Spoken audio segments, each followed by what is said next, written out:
welcome to Playwright, a podcast about creating and sharing new ways to play. My name is Ryan Hamann. You can call me H. And I'm Ryan Quintal. You can call me Q. Now, Q, what have you been playing over the last week or so? Oh, I gotta tell you, you know what I picked up? The 51 games in one Clubhouse games. Okay, that Nintendo Switch one, yeah. Yes, and so you actually have the distinct honor of podcasting with a Mancala master right now. Wow, that's Go or Reversi, right? Same game? No, Mancala is, well, I don't know what Reversi is. Mancala is the one where there's kind of a wooden board. There's like 8 slots on either side. Oh, that's right. I think we spoke about this game on the show before, actually. Yes. So my wife taught me how to play it, and get this.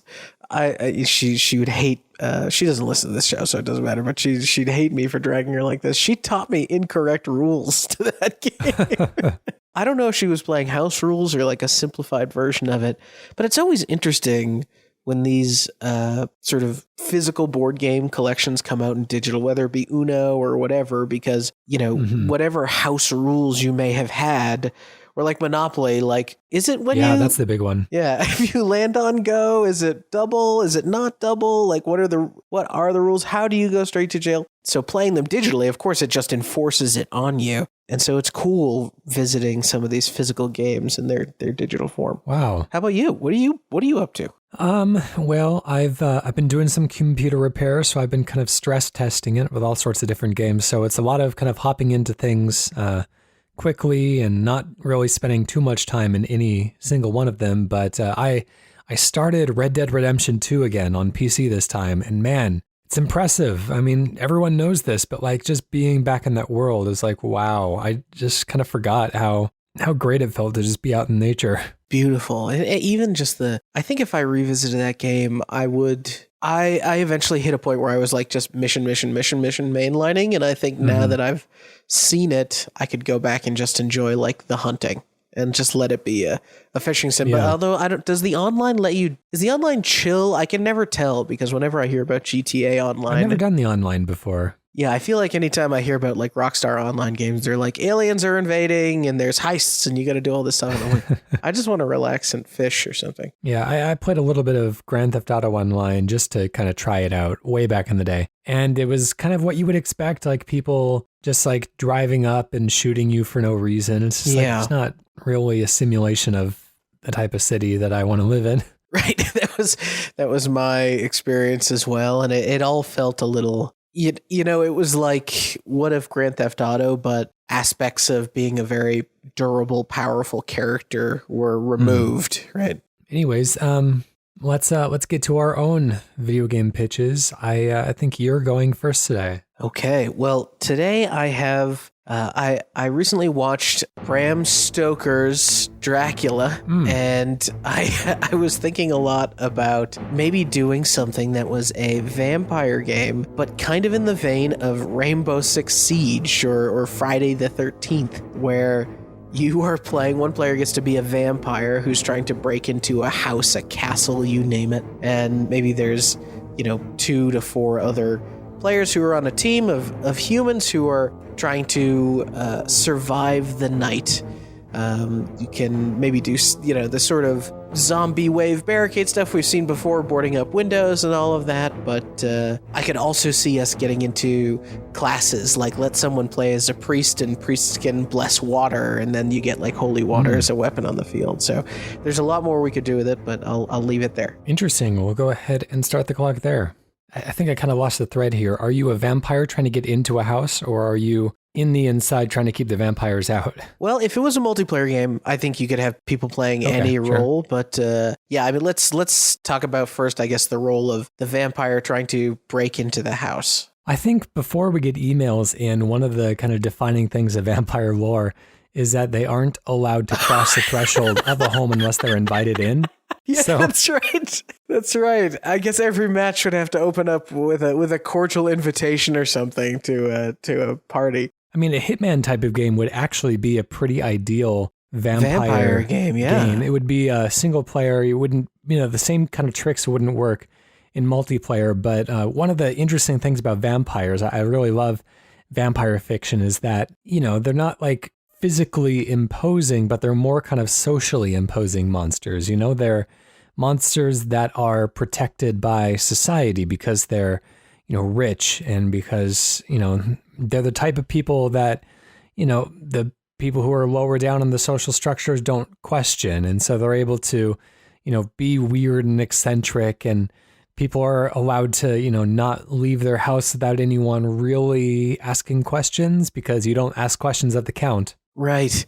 Yeah, it's interesting. It's the idea of being able to play with the social dynamics of a protected class. Like if especially in the, you know, traditional Dracula fiction, like it's an honor to have Dracula come visit, you know, your your house. So I do like the idea of maybe there's some aspect of it that is just trying to infiltrate the house, or trying to be invited to the house in some way. Although I don't. If people are on explicit teams, I could see that being hard to pull off. Yeah, so there are characters that you would have reason to invite in. The vampire, I mean, you could do like a spy party type of thing where the vampire knows that you're going to, maybe there's even a house party going on and you don't want to cancel the house party. But so you need to invite your guests. One of them has been replaced by the vampire, and you have to find kind of like telltale signs without like freaking your house guests out. That's cool. Yeah, because it's also silly, right? Like in all this vampire fiction, generally the person who's the vampire is a little pale. They're usually kind of strange looking. And so I like the idea of, you know, there's not any preset look to the character, and instead all the characters are generated in, and you don't know necessarily. I almost feel like you have to go under the guise of like everybody. Maybe this is all one big like party in the, I don't know, God, what year vampire fiction like traditionally takes place. I know castles tend to get involved, and manors and abbeys. I think Dracula was written in what, like 1897, if I'm going to put a date on it. Yeah, that feels good.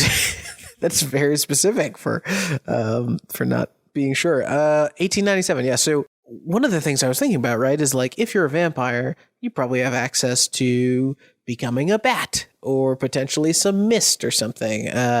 You could potentially take somebody else's form and use the deception. But of course, you know, one of the other things that got me thinking about vampires this past week was your tweet about what if vampires were the only ones with reflections. And so finally a game that actually has a mechanical game reason to have great mirrors. Reminds me of the Mel Brooks movie, Dracula Dead and Loving It, where Leslie Nielsen is playing Dracula, and there's this whole scene where he's dancing in a ballroom, and there's very apparently no reflection on him because one of the entire like walls is a mirror.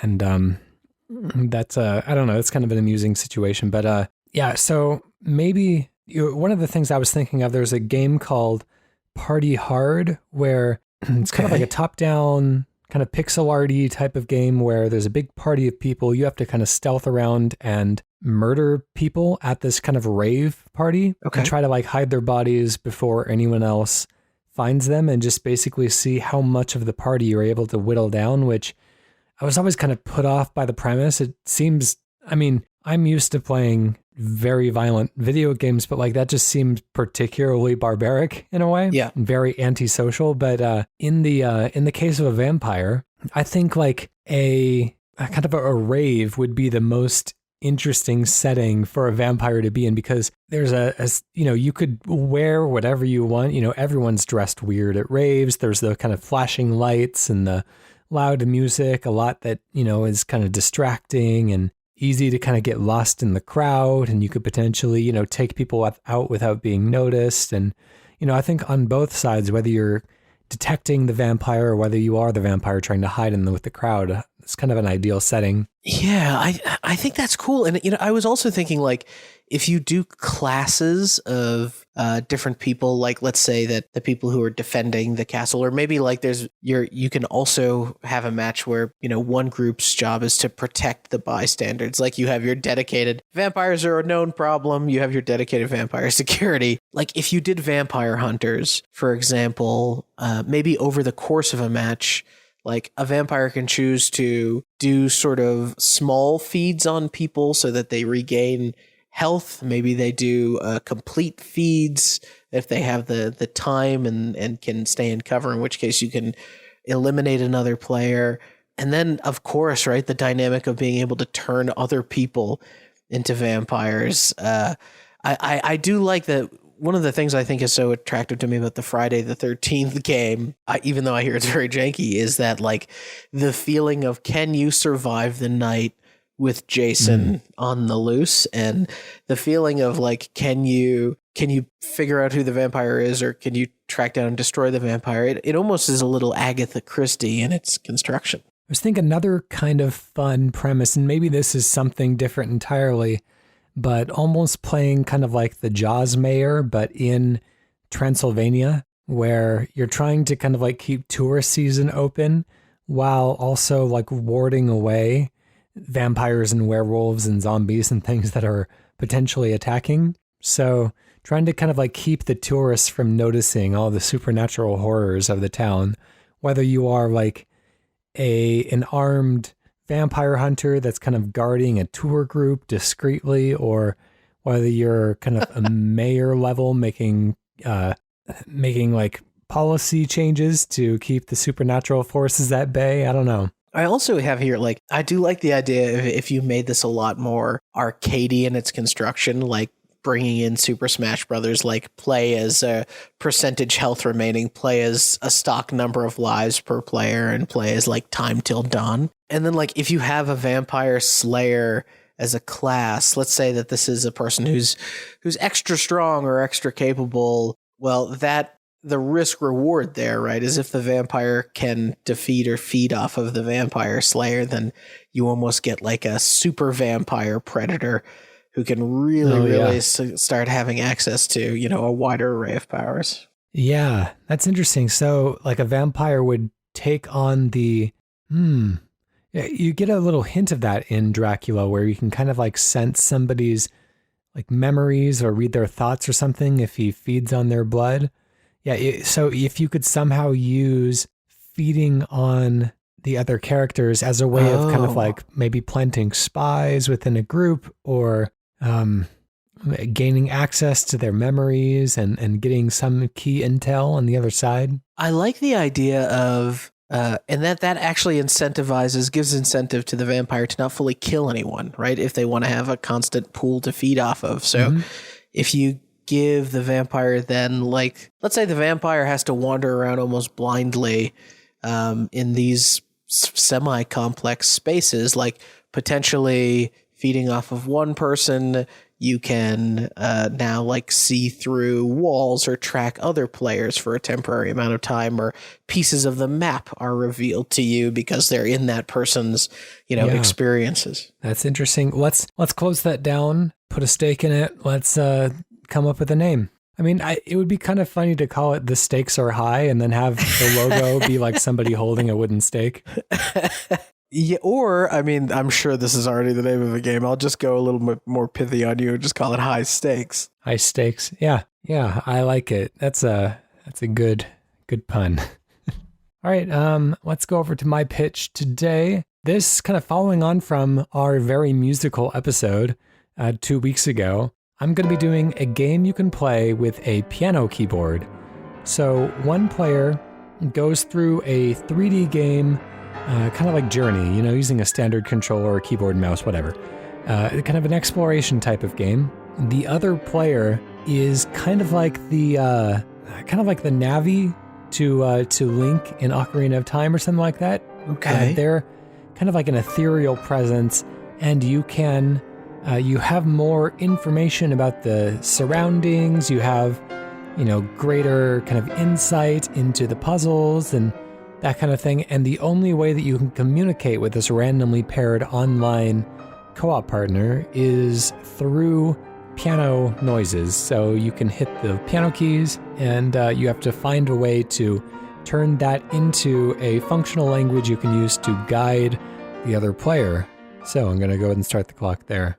I don't know if you've recently seen any of these. There's been a couple of people that have been putting together YouTube videos where they're kind of playing and smashing piano keys to the speech of other people. No, I haven't seen that. It's interesting, right? Because like what they're doing is they're creating or they're replicating that person's sense of rhythm and the sing-songy tone of their voice, all with piano keys. And I don't know if you didn't pair it with the dialogue, if it would make even any sense.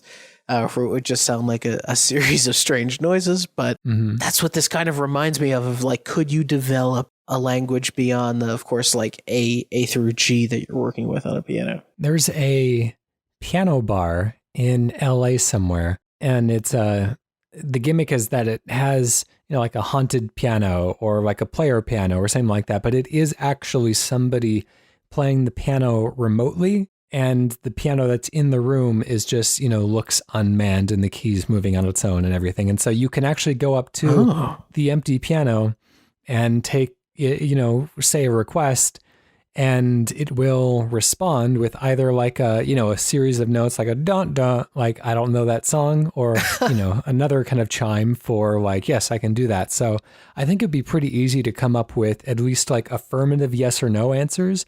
But when it comes to maybe going right, you can do kind of a strum up the keys, and going left, a strum down the keys. But it'd be, to navigate in 3D space, you'd have to come up with, seems like a pretty elaborate language. Yeah, I could almost see like, play a little piano, and I could almost see like using like a chord or using the rhythm of a chord to like push your character forward. And if you do like, sort of a 1, 2, 3. Imagine your thumb, middle finger, and pinky going up, rolling in succession is kind of moving forward, and then pinky down to thumb is kind of walking backwards or something like that. Something to sort of communicate the feeling forward and backward motion. But of course, turning, I think you almost have to get into like glissando land. Are you familiar with the term? No, I don't know that one. So the glissando is the very popular, like you hear it in pop music sometimes, which is just somebody rolling their fingers all the way up and down the piano. So you get the like the chubby checker sort of stuff going on. Do you, like I said, pop music and chubby checker? That's where my brain is today. So it maybe up front, what we could do is like have you record into the game, like it says, program your yes response, or program your no, and program like, maybe you do more like a context sensitive, Resident Evil /Zelda style action button, and like program what your action button is. And you can write it as complicated or as simple as you like, but it reads your timing. Of course, it maybe gives a little fudge in the input or whatever, but it reads your timing and it reads the notes.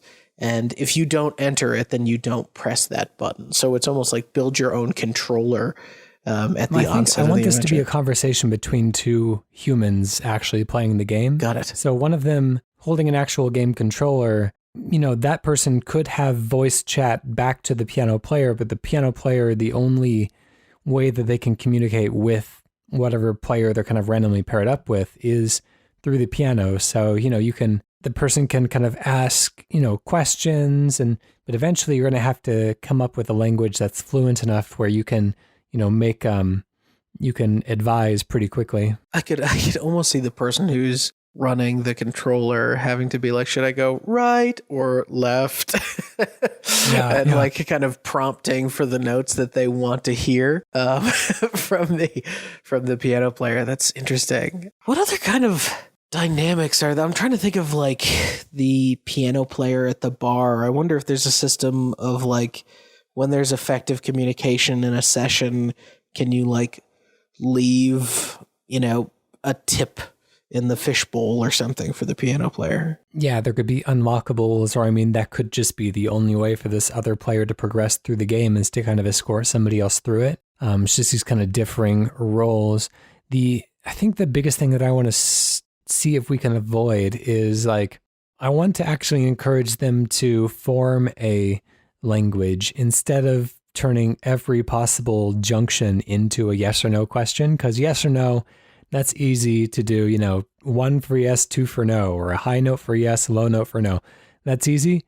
But like, I want them to be able to come up with some sort of a more complex language rather than like taking 2 steps forward, asking, do you want me to turn right? Do you want me to go forwards? Do you want me to go left? Right, it's not fun to ask those questions. I think what you'd have to do, right, potentially, is what if we give the person who's playing the piano, not necessarily sheet music, but almost like sheet music, the ability to look ahead, right? And the ability to see that an enemy is near, or see that maybe the person doesn't have full vision into where they're stepping or something like that. And now you almost develop the Marco Polo or the hot and cold version of this, where the piano player can develop a language of like scary sounding music to warn the player that something is coming.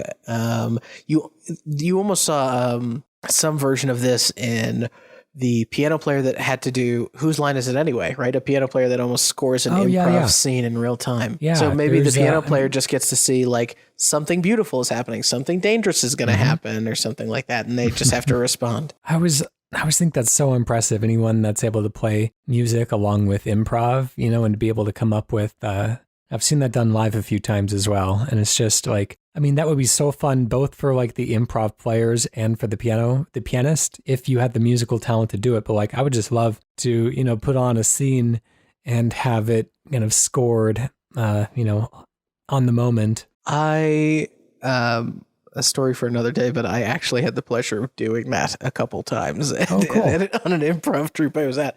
So hard. And you leverage your rehearsal a lot with those people in that sort of stuff. But yeah, I think it would be cool if now the piano player has vision into a layer of information that the other person doesn't have and can steer it that way. Or also just like maybe the piano player gets something as getting abstract prompts like something is breathtaking. Give the piano player an 8-bar beat to just play whatever they want as a cutscene plays out or something like that. And then now the person on the other end can sort of save those moments or share them out.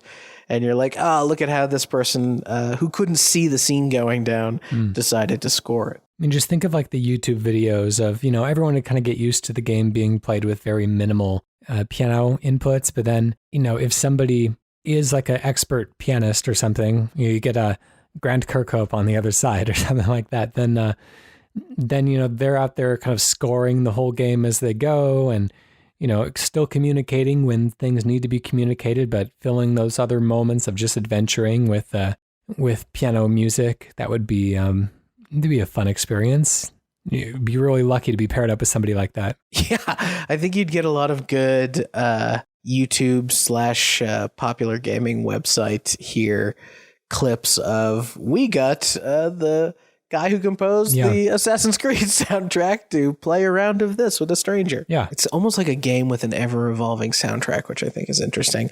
I wonder if like when a play session is over, if there's some way to like favorite a session or return to it or be able to just play the game again with a particular player's score just so you can revisit and be like, wow, maybe one person just captured a moment so effectively with their performance. Yeah, maybe it automatically kind of records the piano input throughout the entire game, and then it'll allow you to kind of like download the soundtrack of your play session. Yeah, that would, if they stored it with like MIDI or whatever, that would be pretty efficient as long as they had good sound samples. I would definitely be the first to sign up for the pedal attachment for this thing. Oh yeah, that's DLC.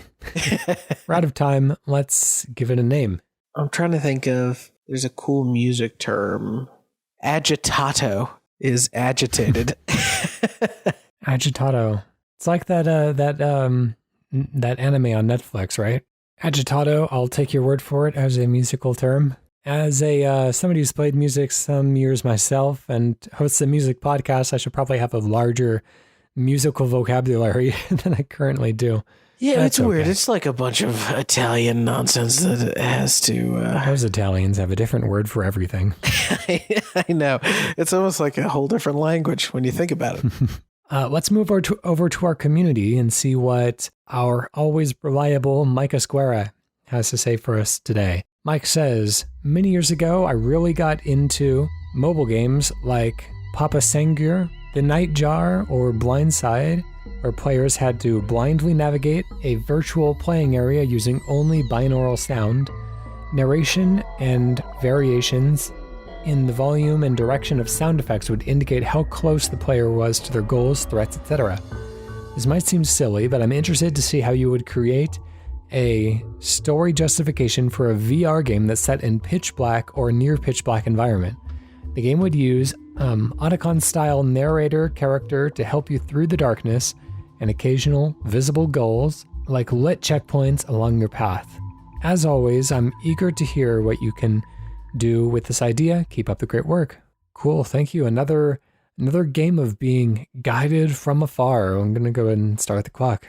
So what I think Mike's onto something here with the VR medium. Like if it gave us nothing else, one of the things I think it gave us is really cool directional audio. Like I feel like when I am playing a great directional audio VR game that the sound is super effective. So I'm trying to think now, like, because VR's big thing is the visual, right? And he's kind of taking that away from us, or at least limiting us in it. So what, Hellblade played with this a little bit. Yeah, I think it sort of makes sense to do like you can hear kind of the dripping on the cave wall or something like that to try to like form kind of a three-dimensional space. Have to be really exceptional about kind of creating but like, when you hear like a good like binaural audio, walk through the forest or something like that, then you really can picture, the texture of the ground and where the creek is next to you and how close the trees are. Like I can see all that working. It would also be interesting to incorporate like having to perform combat as well. Do you ever get that where like you're playing and either, you'll accidentally sit on the remote control and change the channel or, an error message will pop up on Windows minimizing your screen, but like the audio is still playing. So you can still like, you're right in the middle of a combat encounter. And so you can just barely kind of like, Right. using the audio clues kind of like, fuss your way out of it.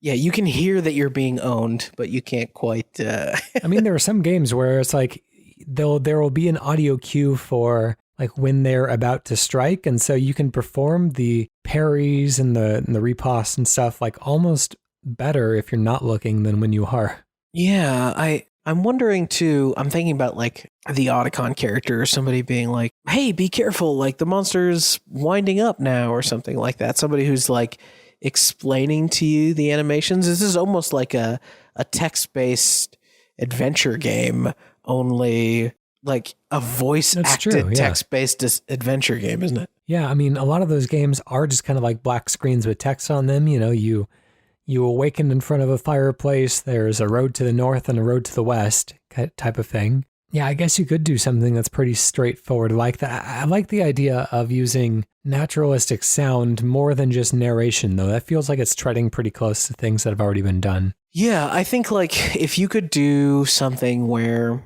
you're playing with light and darkness. Let's say we bring in a Soulsian sort of bonfire system. You can actually see, like, as you move towards, like, potentially you can see nothing really on screen except for the bonfire out in the distance, assuming that it's not obfuscated by a wall or something like that. And so the constantly having to be guided to the bonfire, but also waiting and listening. I think you could even remove the narrator if you had really interesting haptic touch, potentially, or haptics in the game where you can feel your footsteps, or imagine using like some HD rumble, if you will, to be able to tell, okay, I'm walking on grass right now. Or the feeling of it feels like when I'm taking this step that like I'm stepping into something wet based on, what I'm hearing and feeling. Yeah, in a way, this is kind of like the Unfinished Swan. I've never played it. Oh, you really should track that one down. I don't know if it's, I know it was on PlayStation 3. I don't remember if it ever made it onto PC, or I presume it's available on PS4 now, but it's really worth experiencing. It's by the same people and kind of tangentially linked to the story of What Remains of Edith Finch. So if you enjoyed that one. There we go. I gotta play. Yeah, this one's really good as well. But basically, for the first level anyways, you are wandering around kind of a 3D space, first-person perspective, but everything is completely white, like you're in one of those Daffy Duck cartoons where the entire world gets erased around him or something like that. So it's all white, but you have the ability to throw little blobs of ink.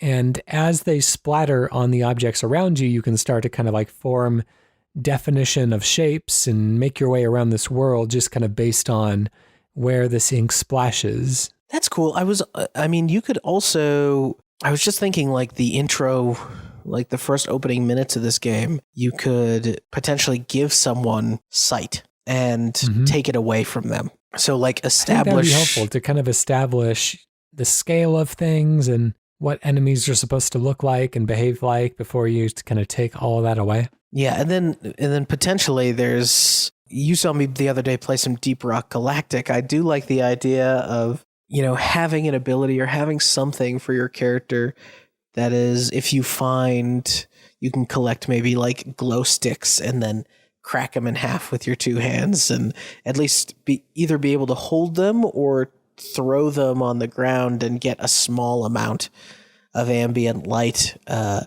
then you could, save glow sticks potentially for a boss encounter if you really need the visual aid. And of course, you get this really dramatic dynamic lighting based on wherever you placed it. Maybe you crack a bunch of glow sticks and actually light up the full boss combat arena and scale the difficulty for yourself, or you play the no glow stick run, in which case you're actually navigating in the dark and listening to the sounds. And it would be interesting to set it up as such that the player could potentially navigate the space. Because like you'd have to make it clear when you're against a wall, right? So maybe like your default thing is like you almost have like a Snapple bottle cap type of clicker that you can just kind of, you have it in your hand. You actually have the ability to move your hand around because we're in VR space. And that would actually give you a pretty good sense of like, oh, this sound is dying like an inch in front of me. I might be right next to a wall. We've referenced before, there's a game called Beyond Eyes where you play as a blind girl, essentially, and you're walking around an undefined world.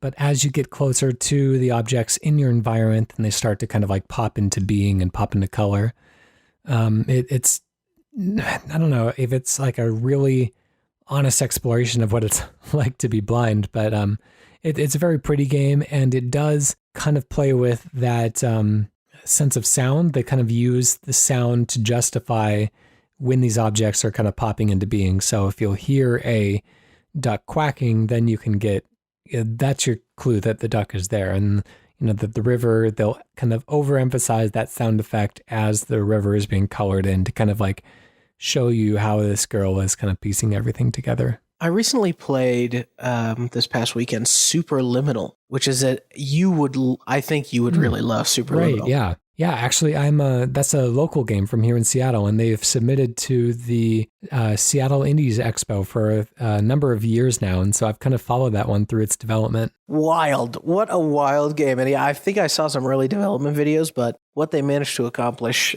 with this thing, I think it's like maybe 3 hours start to finish at most, maybe 2.5. But one of the things I thought was interesting in it is there's kind of, I don't want to spoil too much of it, but there is a puzzle in the game that plays with the ground that you walk on and its physicality. And I do think that like being able to give the player some, like either you have to design this game with kind of no pits and no falling, or you have to give the player some tool to be able to predict where they're going to step or what a step in the wrong direction sounds like. Because I think like the best thing that could result from something like this is people literally almost having witness style notebooks where they're kind of sketching out in their mind like, oh, I think this path is it's kind of a mountain and it's curving or something like that, or I'm on the edge of something. You or give an in-game sort of mini map tile builder so you yourself can always piece together what the map actually is. So maybe after you've fully explored a space, you have the ability to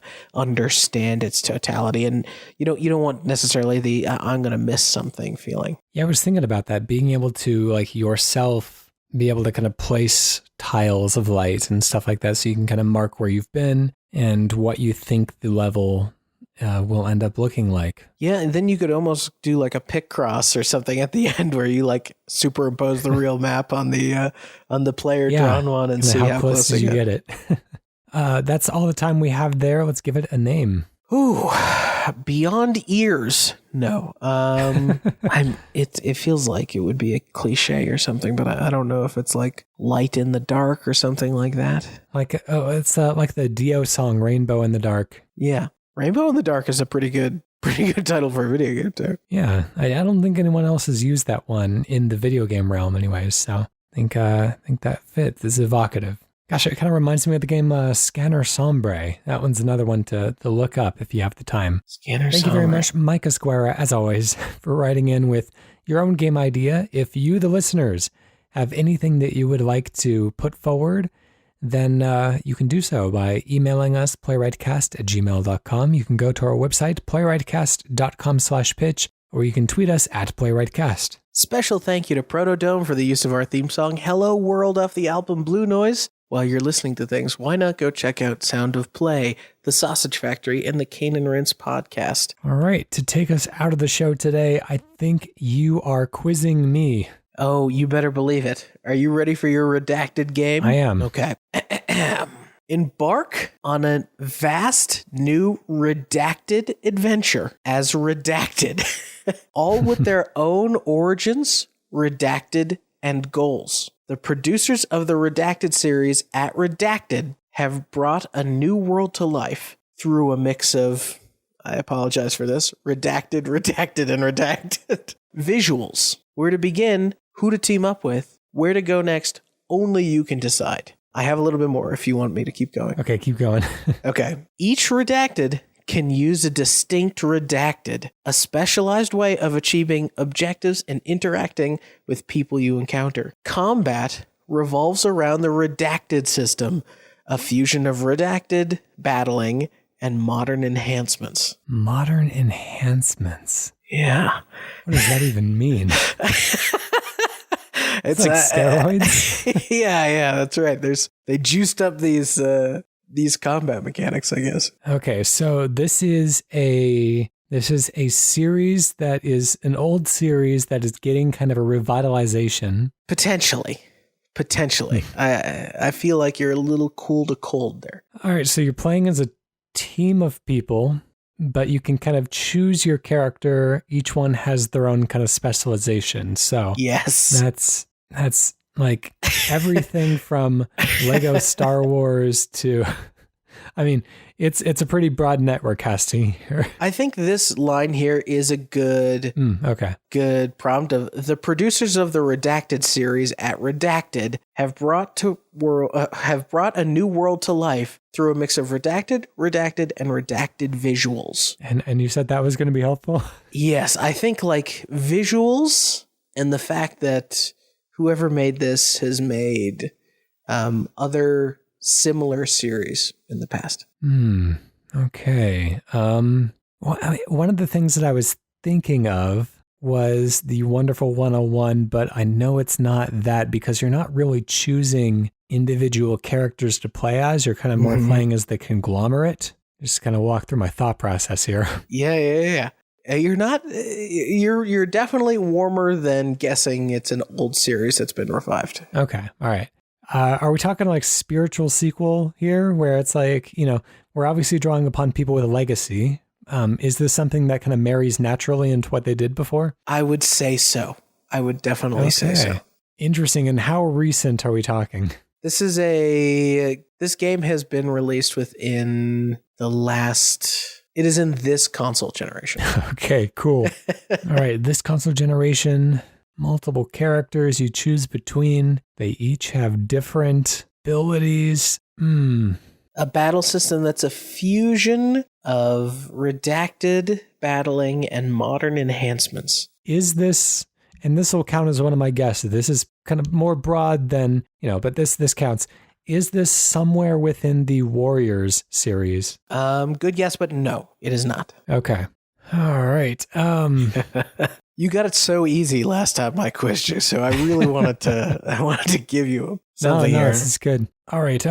Read me a piece of it again that might be helpful to get me back on the right track. Yes. After the mix of redacted visuals, where to begin, who to team up with, where to go next. Only you can decide. I think the where statements there are meaningful. Where to begin? That's not something that a lot of games give you the option of choosing. That's right. This isn't like an MMO or something, right? This is not an MMO. Okay, because that's the only thing where I can think of where you're really kind of like choosing your starting point. I know, but there is yet something else. Another game on the table that does let you do that. Okay, interesting. Combat system in there as well.